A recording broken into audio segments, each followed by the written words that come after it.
नमस्कार मंडळी, मी कार्तिक तुमच्या सगळ्यांचं स्वागत करतो एका नवीन कोऱ्या करकरीत व्हिडिओमध्ये.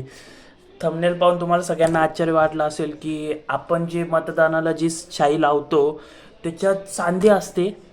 हो, हे खरं आहे, पण ओरिजिनल आपण ती विकू नाही शकत.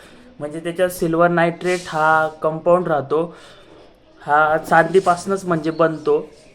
सिल्वर नायट्रेट आणि अल्कोहोल राहतो. जेव्हा ते सिल्वर नायट्रेट आपल्या बॉडीबरोबर रिॲक्ट करतं आणि सनलाईटसोबत जेव्हा रिॲक्ट करतं तेव्हा ते सिल्वर क्लोराईड बनतं आणि त्याच्यात काही प्रमाणात अल्कोहोल असल्यामुळे ते लगेच ड्राय होऊन जातं आणि ती शाई खूप साऱ्या म्हणजे आठवडे 2 आठवड्यांपर्यंत टिकते. त्यामुळे आपण बघा जेव्हा लावले आणि आपण जर पुसली तर ती लवकर पुसत नाही. त्याचं कारण हे कारण त्याच्यात सिल्वर नायट्रेट राहते. त्यामुळे ही जी भारत हा बाकीच्या देशांना सुद्धा ही शाई एक्सपोर्ट करतो त्यांच्या मतदान किंवा काहीतरी वेगवेगळ्या कारणांसाठी. धन्यवाद. व्हिडिओ आवडला असेल तर नक्की लाईक शेअर सबस्क्राईब करा.